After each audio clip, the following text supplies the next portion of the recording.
Nicole is a UW ECE grad, and she has spent her career in various engineering, product, and design roles, building enterprise and CS companies and products. She joined Abnormal Security as a founding product member, building products that protect enterprises against advanced cyber attacks, and is the director of product and design today.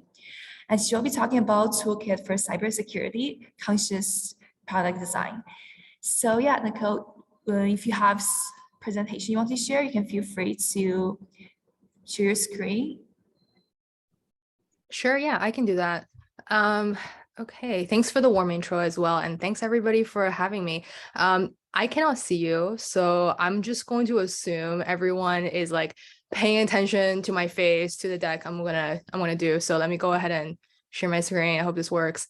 And thanks, Kelvin. I got to tune into a bit of your presentation, so it's gives me a baseline understanding about how I'm supposed to present. So that's great.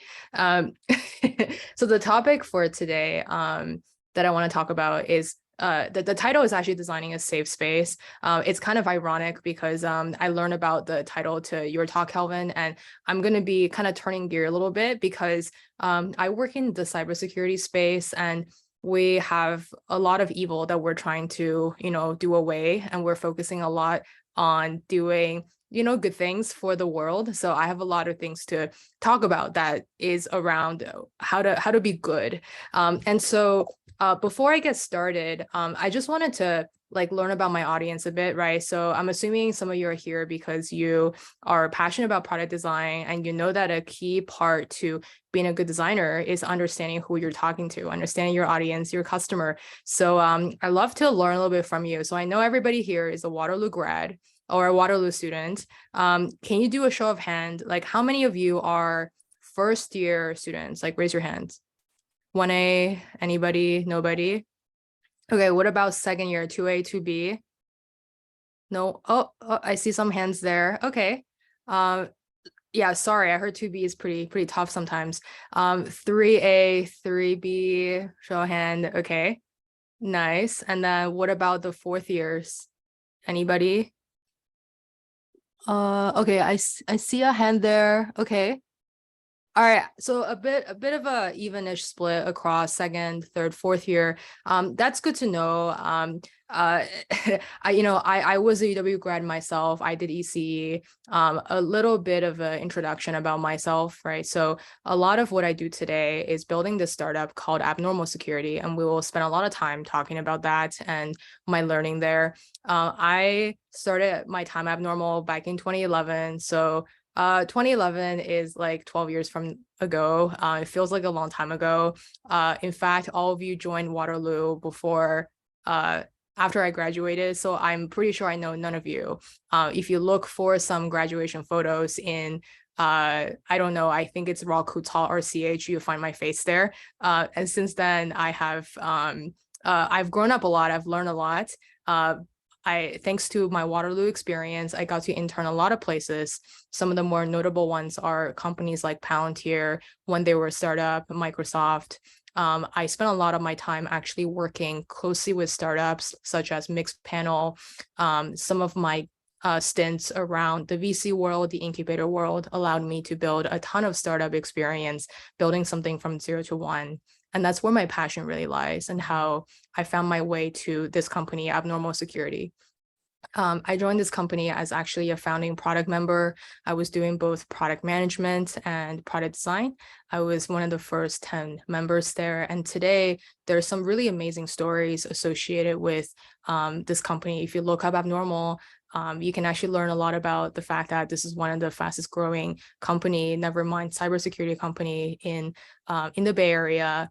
And I've been very fortunate to be able to lead the revenue-based, the predominant revenue-based consumer products applications that we're creating. A lot of the products that we do are all around finding ways to leverage ML AI to create ways to filter away cyber attacks that anyone, whether it's you, right, coming from your email addresses, whether it's the applications that you're interacting that have a chance to be hacked by an attacker, Abnormal have ways to essentially proactively detect, monitor, and prevent a lot of attacks from penetrating your systems. It might not be super relevant to you, but a school, a place such as University of Waterloo, the school itself can be a customer. We protect a lot of academic emails. We protect a lot of enterprises, their emails, their SaaS applications, basically anywhere that they work in business environments. And so if you have any questions about what it means to build an enterprise SaaS product line, platform, and work with Fortune 1000s, I have a lot to say about that. Wanted to add a bit more fun stuff outside of work. I'm really invested in fitness. I'm really invested in ceramics, reading, exploring different places, a lot of caffeine, essentially not super different, hopefully, from what you guys are doing outside of, your time at school.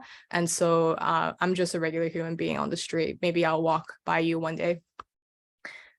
Cool. So then going back to why I'm talking about the company, a bit of a shameless plug, but I swear, hopefully some of the things that I say will be translatable to all of you, hopefully by the end of the session. I learned a ton building a company from scratch.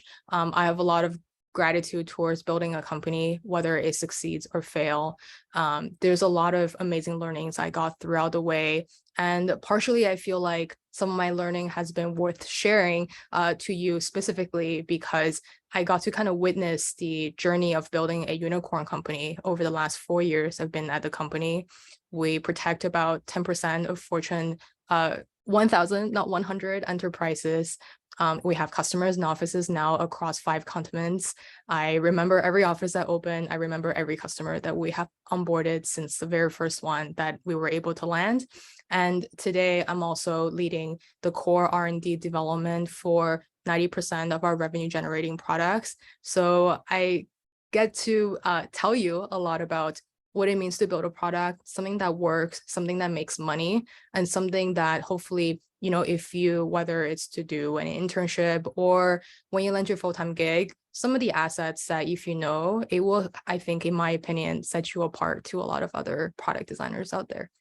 So now that hopefully I've got you all hyped up, right? Like everyone is super excited. I'm seeing all the smiley faces. I don't see your faces, so it's kind of hard, but I'm going to just assume you're super excited to hear the talk. So for the next bit, I want to talk a little bit more about what it means to design a safe space. And in my case, it really means design a place, a product that is secure, right? There's many tiers of level of happiness in the Maslow hierarchy of needs, right? The top tier is really about, how do you have that intellectual happiness and safety? But a lot of what I do on a day-to-day basis is really making sure that for everything that people that we're trying to protect, they have some of the really basic security so that you can, people can, operate in the space without having to worry about any sort of attacks out there, any sort of potential account compromises, data leak, et cetera, et cetera. I deal with this problem every day, so it may not be as apparent for me, but for you guys, right? Like what you might be hearing is when folks talk about like, hey, like we need to focus on platform design. You might hear things like, hey, every app, oh my gosh, I design a setting page, sign-in page. I have to design a lot of the really fundamental building blocks to make a product the way it is, right? Before you can solve the key user narrative, you have to first, you have to make sure that, the plate in which the meal that you're creating is somehow secure and it's not leaking. And so I want to kind of like really baseline this, right? So again, if you've designed a app before, if you've designed a product before, if you worked at a design, actually, before I even go on, how many of you have done like a design internship? Raise your hand. Cool. And for those ones, keep your hands up. And how many of you have worked for like an enterprise application? Okay, okay, how many are doing like consumer applications or have been part of that? Wow, I see like no hands. So maybe there's one of you that's like in the screen here, but okay, so most of you actually have been designing for enterprise applications. That's really cool because you're my people. And when you're designing for consumer apps, you're still my people. So everyone's included here. don't forget that your primary audience, your primary customer might be different, right? You might be designing for a student, for a teacher, for an IT professional, for a banker, for someone who will use a bank. Always remember there's that secondary customer, and that's the IT team. I didn't want to put like a clip art photo, so I took a screenshot of Cam, who is my counterpart in the world of IT, right? There's always a guy that looks like Cam, with a very attractive British accent or whatever, who's like protecting it behind the scenes. And you want to make this guy happy, right? But think about how many applications that you get to design that this guy is kind of just invisible. And someone like Cam is always trying to figure out ways to, close all these like doors that are open that shouldn't be open, to make sure that your experience in an application is safe.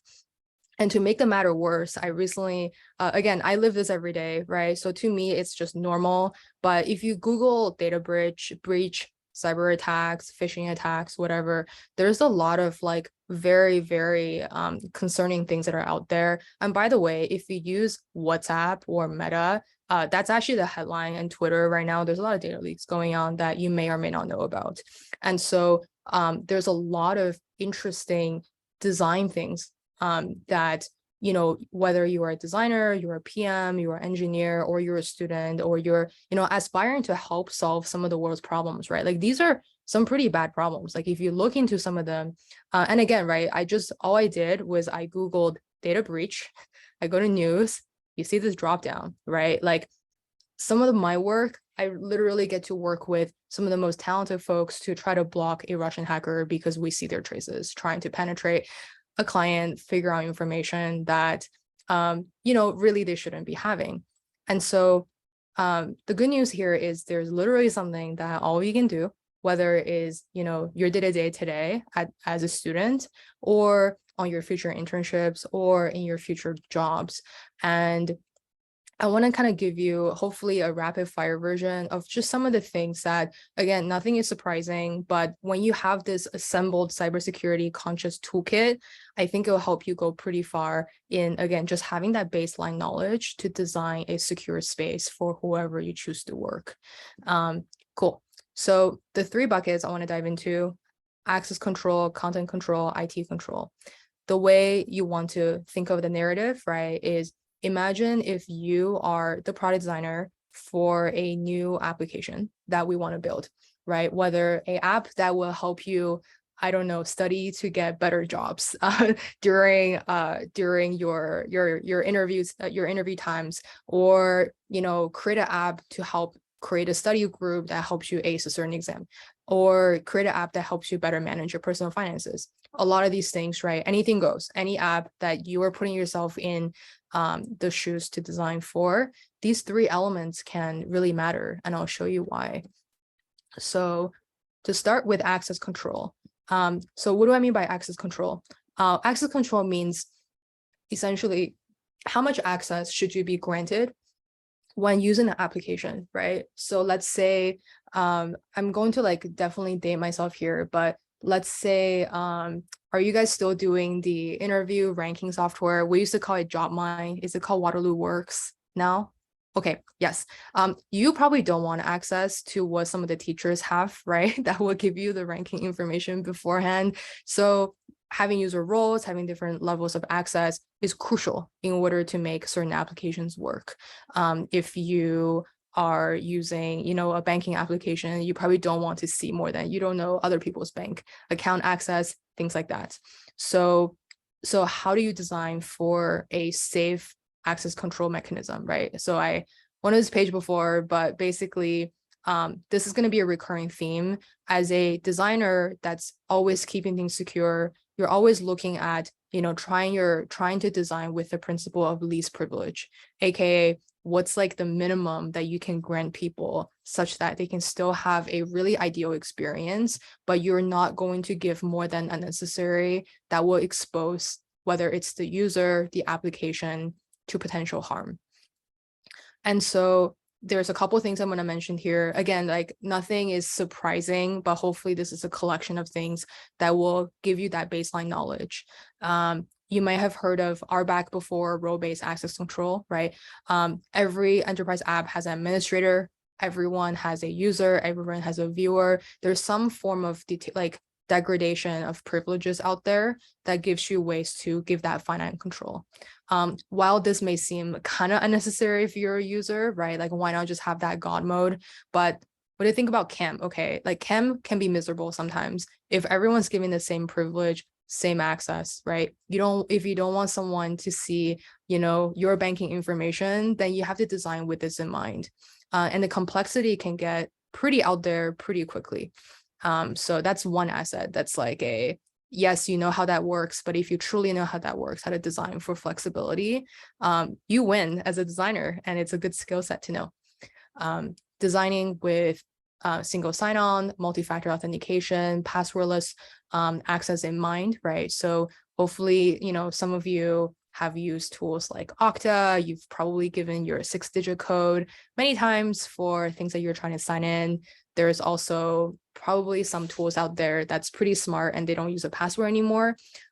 These things we love as security professionals because your password is one of the most vulnerable things that you keep that is very, very, very difficult to manage, right? For someone who does not know your password.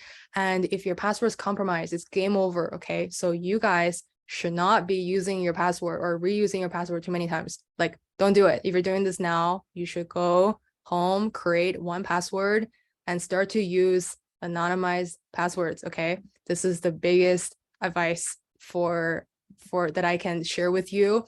And hopefully your names will never show up in these data leaks, but if they do, just remember there's this girl, Nicole, who went to school in 2011, said, get one password. Okay, that aside, one thing that you can also design for as a designer is to be really in tune of some of the active and inactive sessions. And the reason is because, sometimes, and like this doesn't happen. This is a bad example of this, right? But imagine you're in the library, you had your laptop on, you went to the bathroom, you forgot to sign off, right? Someone comes in and does something really sneaky. There is more like technically challenge, like possible ways for attackers to get through just because you have an active session. Okay, so this is a boring slide. So let me kind of give you some more examples. So what are some of the companies out there that's doing a really good job, that's making hopefully, right, like normal to delightful level experiences that's actually making the product really secure. And this is where design can put in the magic touch, right? So as you have here, Magic Link is actually a really safety pro mechanism, error pro mechanism that's removing the need for password, but still verifying the person who's signing in is who they claim they are. And at the same time, it's actually a really delightful experience because if you're like me, where you have to, type in a really long password and you make a typo because you're not very good at typing, this is a really delightful experience, but security teams love it. There's also other stuff about, if you have an Amazon account, I'm sure there's other accounts when multiple people are trying to log in or you're logging somewhere that you don't typically do so, which, happens a lot if you're traveling or if you're just signing in from different devices. Amazon prompts this and asks you to approve and deny.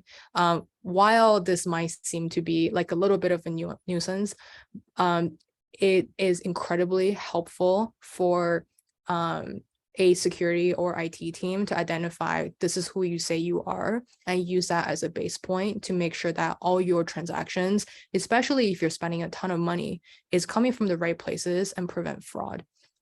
So design could be much improved, less delightful compared to Slack, but there's a lot of good stuff behind protecting people and their information and their identity access. Another example here is if you're a Microsoft user, or I'm sure there's other products that you use, some places kind of trigger these like session expiration. I know this is actually very important in banking just because of the previous reference, but this really should be something that is extended more to different applications. And the reason is because some of the most challenging attacks to hack is when an attacker takes over a active product session and sign into a different device using the same session that's already been granted. All the work before, right, like making sure you're signing in, making sure you're who you say you are, is to gain enough evidence to say, okay, Nicole is who she says she is. I'm going to give her an active session token so she can do whatever she wants within this application. But if you're leaving the active session too long and you somehow leak that cookie to, I don't know, the dark web, or someone just happened to stumble upon it systematically, you have someone who's, in your system that's like looking for active sessions, you're screwed. So as a designer, there are really simple things that we can do, such as, hey, we're going to just sign you out when you don't need to, and we're going to make your re-signing experience super elegant. So it's super seamless, but it's also extra secure and safe. Cool. So there's, we can go as far as there are certain products out there, right? This is not a promo. I don't know them. I don't know anyone who works there. They do have a very nice website, but there are companies out there whose literal like job, right? They have an entire business around just handling single sign-on authentication, taking over that whole process and make it extra secure. There's a huge market for, people who are willing to pay extra money, organizations, right, to not have to worry about the data access portion of their products.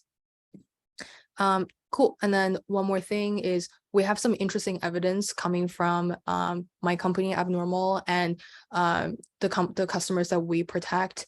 I can tell you right off the top of my head, companies that didn't have single sign-on or MFA enabled before, and then they enabled, tools like Okta, OneLogin, and there's a couple more out there. They significantly reduced their security breaches. We have customers who, saw a reduction by 30% and some by 90%, right? Like literally knocked out the account compromise problem. For those of you who don't know what account compromise problems are, is basically any situation where an attacker gains a business access credential of an employee of the company. So imagine if you lose your UW email, right, login and password to some random hacker or someone who intentionally fished for it. Just having the access control reduces so much dread, right? So again, when we think about someone like Cam who can go to bed, you should probably know that, Waterloo is a really, really big school. Let's use it as an example. Not super big, but pretty big, right? But the IT team is probably by the dozens, which means there is like a 1 to 1,000 like student protection ratio that's happening, right? And so if one person gets hacked, it might be okay. But if there's 100 or 1,000 of you, it basically, puts the IT team or security team into overdrive. And so having these really, really simple access controls baked into the product can go a really long way. I'm naming some of these because I know that when designers first design, we don't always think about some of them as priorities, but just knowing the impact that you can create by designing something different, right? Putting a role, putting an RBAC role in there, creating a delightful passwordless experience, putting in SSO first, right? For every new app that you're going to develop, it goes such a long way. And also if each of you can use 1Password starting tomorrow or your favorite free password manager, it also adds a ton of value to people like us, right? Who are trying to protect folks' credentials and content. So speaking of content, I want to move to the second part of content control. So with all that access talk, right? Like don't give away your credentials, like cycle it, don't use passwords, all the good stuff. What we're really trying to do is to make sure that whatever of, the treasure trove of content, right, that you're sharing in an application, in a banking situation, it's how much money you're saving. In your Google Drive is all the intellectual properties that you're creating for your classes or for your internship companies. We want to really make sure to hold on to that content, because some of that content leak is not pretty and you see them in the news, and you do not want any companies to be, searchable by Google News for that reason. There's a couple of things I want to talk to you about. So for those of you, it's probably no surprise, right, if I tell you like, hey, you probably don't want to give away your credit card information, like social security numbers, right? Your driver's license, whatever. Definitely not all of them pulled together. Well, the thing is, when you're designing for the enterprise, there's a lot of different types of PII, PHI, right? Personal health information, a lot of compliance, which I know Kelvin also mentioned, that you want to be careful with, right? It's one thing to say, hey, like don't share your like your passwords or credentials or driver's license. But when you're designing for the enterprise, right, you're designing for an app and you're collecting a pool of this information, right, from all your future users, the line gets really blurry and the content risk also becomes very, very high. So Abnormal is a security business, right? But the things that people don't maybe often think about is we also access a ton of information of our customers, right? We probably see a lot of our customers' emails, right? Their shared data, their phone numbers, their invoices, how much money, their payroll data, a lot of stuff. And so if you're designing an application, right, like try your best to not demand for certain information if it's unless it's absolutely necessary. I have a screenshot here because I want to give you kind of a holistic view of how from a company such as Abnormal, whenever we procure a new application, right, for internal use. For example, we purchase Jira for sprint tracking, we procure Figma for design, for doing design work. There is a whole vendor questionnaire, right, to assess whether or not a product like Atlassian or Figma have and the content risk levels they possess, aka does Figma require social security numbers? In this case, no, and that's great. But we use Rippling for example, like HR related information. They essentially require all the content from like high to low. And so Rippling gets so much more scrutiny compared to Figma. However, over time, Figma becomes a lot more valuable because we're creating a ton of IP information, especially let's say if you're designing with a customer's real name in there, that all of a sudden, ups the content risk level. If you decide to put some kind of real payment data, bank data, employee passwords, whatever in there, that immediately hikes up the sensitivity of a certain application. And as a designer, right, when you're designing a product, be really mindful about like, hey, like what are the information you truly need to display, and remove anything that's vanity, because it does pose a lot of security risks and it make a lot of other processes very strenuous too. But coming back to the flip side, right, like data management actually is just a very interesting and also challenging um, uh, um, almost like industry of its own. At this point, every company have data management problems.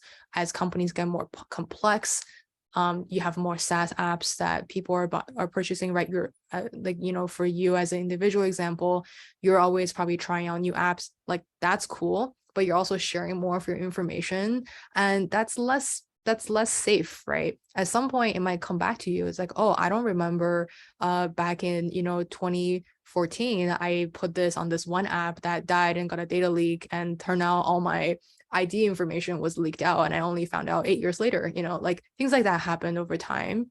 And so when you're responsible for designing an app, you just want to be very, very careful about the decisions you're putting forward and how that might impact a person and how they take care of their own information.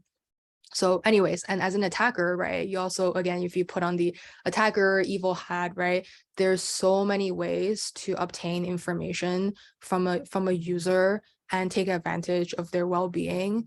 It's all of our responsibility to find ways to reduce that to the minimum if possible.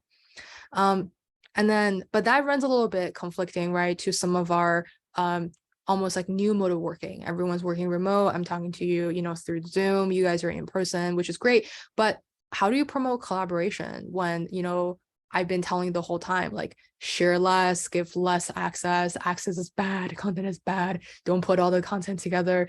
The key here is really, again, principle of least privilege in my world.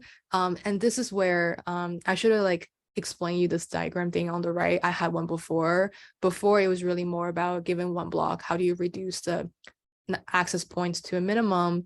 But for here, it's really about like, hey, if you're creating this large kind of pile of playground, how do you reduce to just the action ones needed? So you're reducing the potential attack surface that an attacker can kind of come in and take advantage of.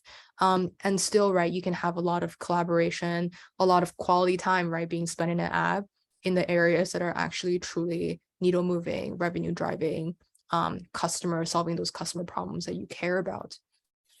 So what do I mean by that, right? So there's 4 things I want to talk to you about, and I'll show you some examples too.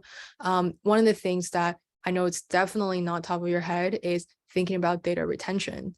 Have you ever felt this way? I felt this way. So that's mostly me, but you might have, posted a lot on social media back in the days, but you look back to what you did in high school or even first year of school and you're like, oh man, why did I post this? Wouldn't it be great if, there's some kind of data retention policy that just wipes out, embarrassing years of my life? Well, there's also things like that in the enterprise world, right? Where you can technically, as a designer, incorporate some of the data retention elements into your designs. You don't have to, if you're designing a dashboard or reporting, you don't have to have all-time reporting. You don't have to have like everything all there together, because what you're implicitly doing and what, like whether you know or not, right, is by creating kind of a vision of some really, really cool reporting that aggregates, tons of decades of time. You're also asking maybe an engineer to factor that into their consideration. But if you can incorporate some kind of data retention limiter and say, hey, you know what, actually, we should keep our data fresh. For if I'm going to design a reporting, it's always about the last 30 days. It's always about the last 60 days, last quarter. Who cares what happens before? You're giving opportunities for the product to stay fresh, but also stay lean and remove potential, situations where attackers might, get a hold of some stale data, and you risk losing a lot of historical records or proprietary information to someone that you don't trust. Auto logging is a big part too, right? When something goes down, for example, Nicole's Waterloo alumni account gets hacked, right? Like, when a security person learns about this, the first thing they're going to do is going to look for any sort of auto logging and say, okay, like, why does this happen? What happened to Nicole's account? Who has done anything about it, et cetera, et cetera. The more you can kind of bake in these keepers of records, the more you're also, like, whether you know it or not, creating certain value for that secondary customer persona. And then the last 2 here are really around, again, just being very conscious about the level of content data risk. Omit them if not necessary, or you can even make it a like omit upfront and then only prompt to get a customer or a user to explicitly call and say, hey, I want to view this data. It's cool. It's good for audit logging. It's good for record tracking, all that good stuff. I'll show you some examples as to what I mean by some of these, right? So I kind of just went on Dribble. I pulled a random mock. I searched for user profile. Sometimes, right, like you might be designing for something that, helps the viewer derive deep insights about someone that you may know, an object, account, a profile, a textbook, a something, right? But like it's okay to omit some data. Like, it's nice to show, hey, I know this person's email address, phone number, maybe physical mailing address, all the stuff. But when you sign up, okay, for a new service, a new, I don't know, credit card, people are going to ask you for the same information right away. I can tell you, right, as an attacker that I have seen, if I have your name, your location, your email address, your phone number, like cherry on top, your mailing address, your LinkedIn address, I can already do a lot of damage to fish you for some valuable information, right? Let's not go super extreme because this happens on the rare cases, but you want to be always kind of careful if you're designing something because it looks great, right? Think twice about what are the real world implications that can create if it's because again, there's always an off chance that attackers can take advantage of that data. There are some really good patterns out there. This is one of them, right? I've started to see a lot more omittance of sensitive information. Like people are not showing phone numbers anymore. People are not really showing their email address anymore.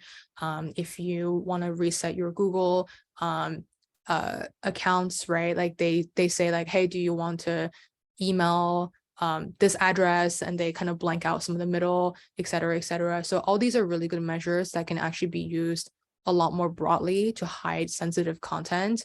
It, right? Like like in this visual example, like you're gonna know the information that resonates with you, but this will block out a lot of attackers who are trying to obtain the same information to gain that fidelity that you have in your mind. So this is like really good design practice. This is a example of actually Abnormal's product, right? So we have kind of a mechanism where we can technically pull a employee's email from their mailboxes if we think something is potentially malicious, right? Or it's coming from an attacker. However, by default, we don't actually enable anyone to view a person's email address because that's a highly sensitive data. However, there will be a subset of people who needs to see this data because they need to analyze and to figure out if something is an attack. And so we give this like view content prompt, right, to bring that explicit acknowledgement to, yes, I'm viewing someone's data. Yes, I know the responsibilities.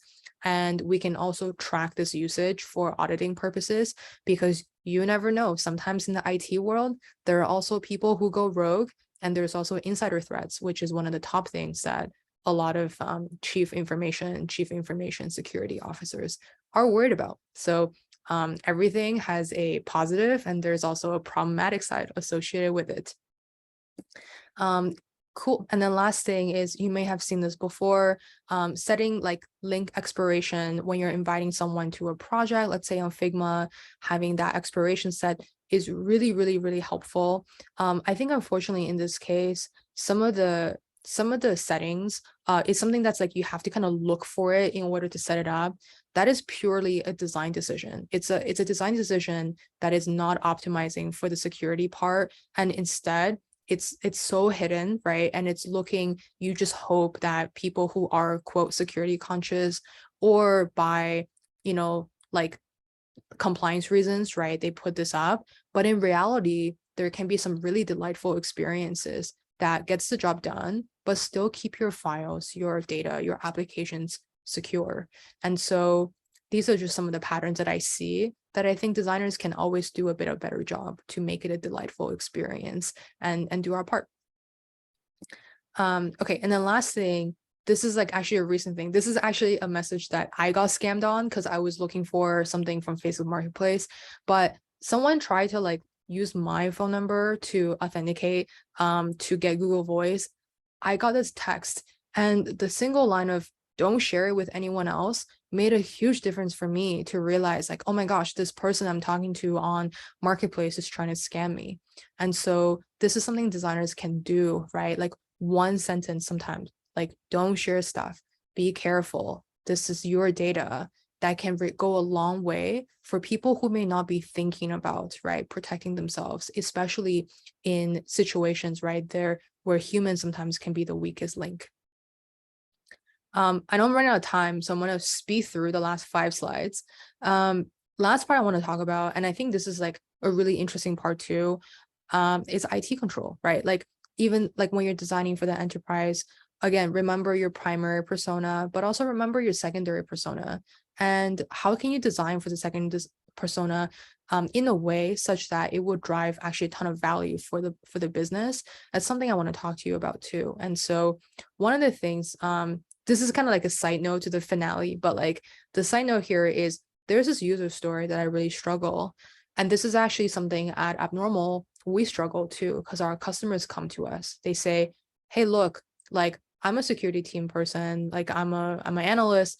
I don't want my employees to share unnecessary information, right? However, right, like if you go into, let's say, a website like booking.com, you get this automatic prompt. They're like, hey, you should sign in. We'll give you personalized stuff. But it takes one fat finger, right, for you to sign in with the wrong account.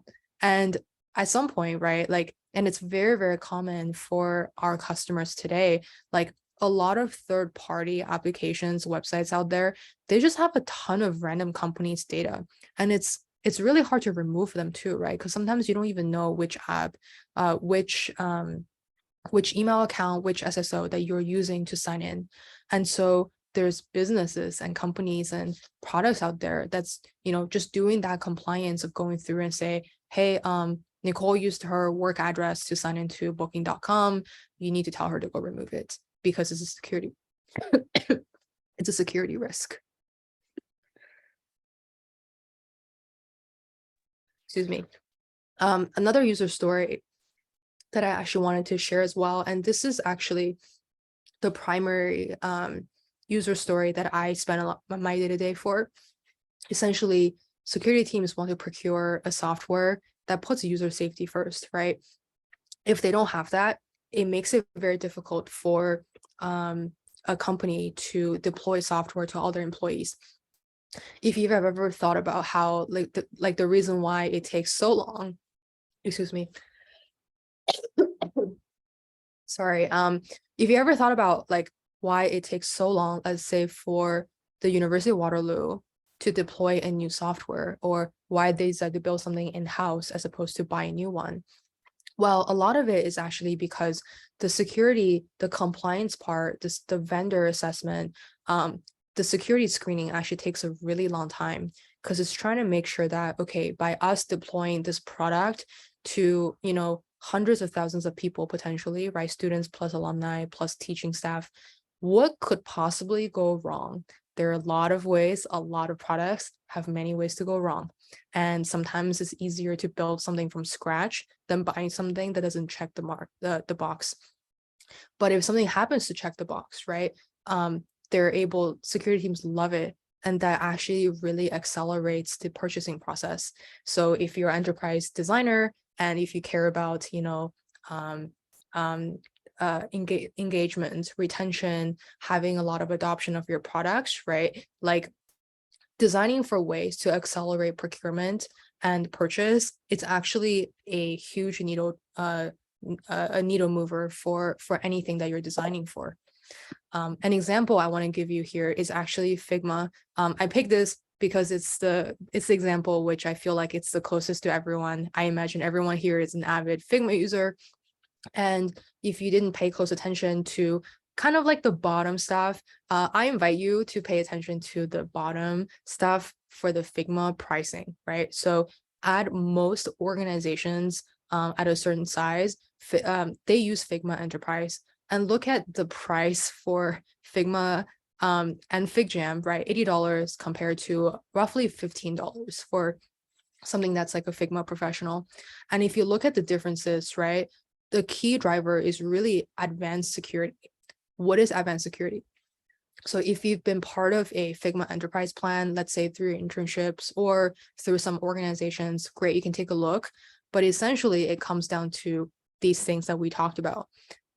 Ways to manage the workspace, managing access, audit logging, SSO provisioning, given IT the knobs and dials to be able to control who gets to see what, how content can be accessed, and also having ways to continue monitor for any potential threats or any potential, easy ways, right, to make changes without having to land into the Figma app every time.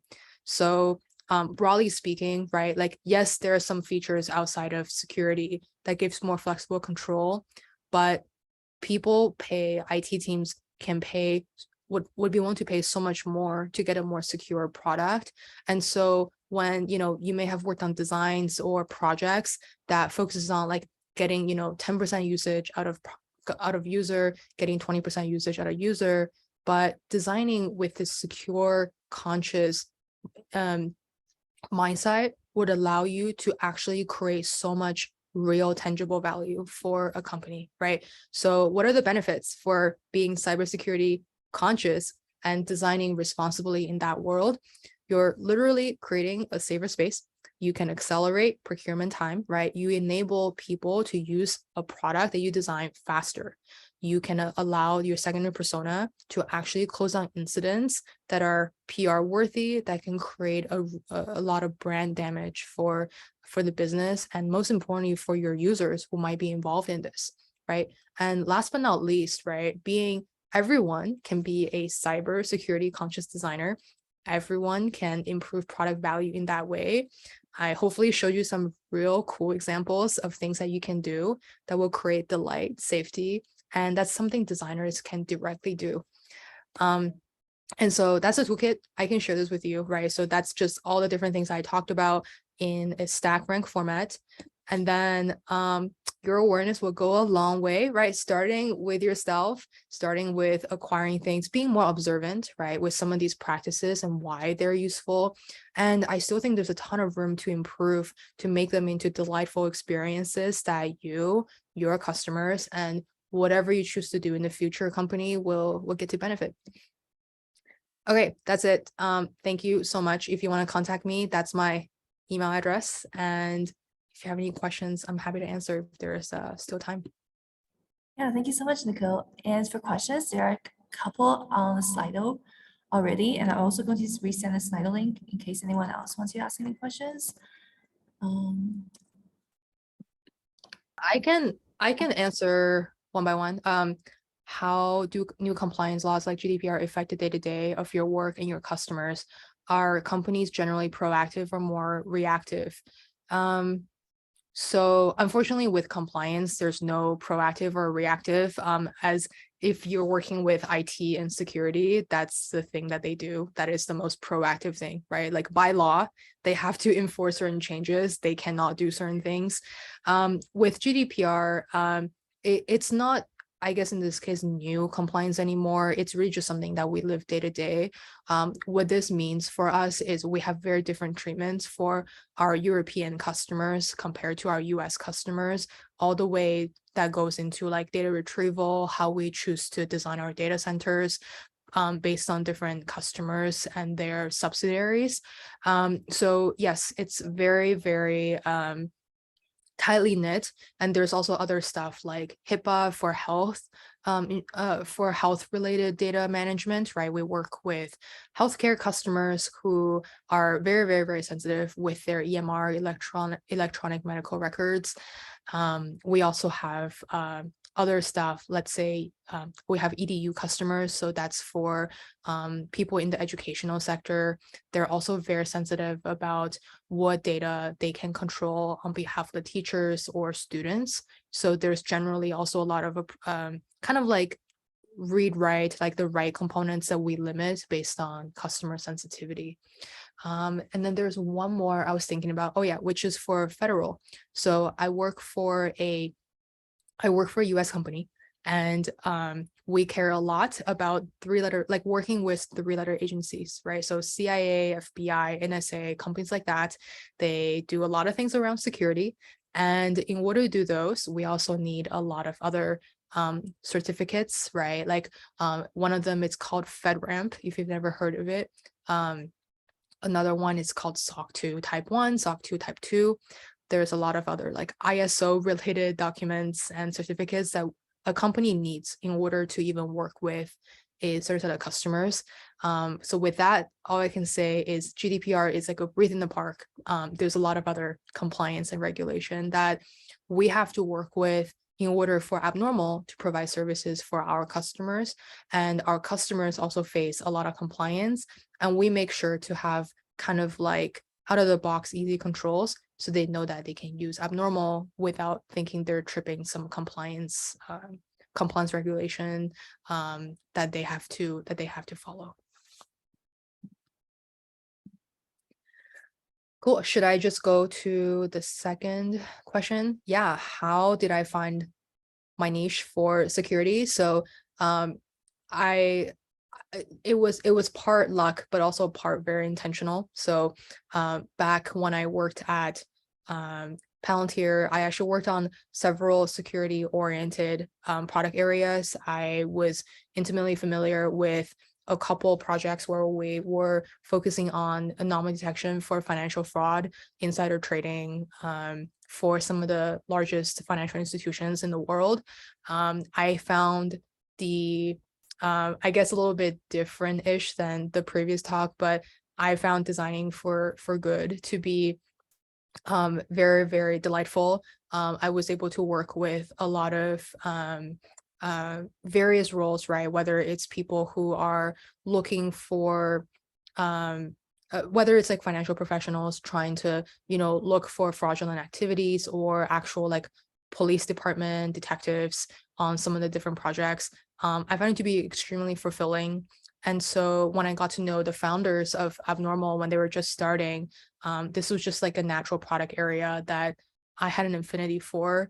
And then the part I mentioned about like kind of intentionally found this niche as well is when I was looking for a new challenge in, to broaden my personal skill set. And that's like advice I would give to all of you as well. I was purposely looking for a company or a industry where design is underutilized, where design can really make a mark for the industry to think about, product design, and innovation a little bit differently, right? Like I think in the consumer world, there's a lot of really, really fabulous design products out there, right? That's very eye-catching, that's looking for engagement. But in enterprise, I feel like it's often a little bit more neglected. So I also love being in security because I think there's a lot of opportunities for design to create very delightful, innovative, but also to the whole point is this slide deck, a more secure experience that, you have a real sense of control and impact to deal with it. So yeah, it's a niche I absolutely love, and I recommend more folks like look into opportunities or niches that you may not have thought of before.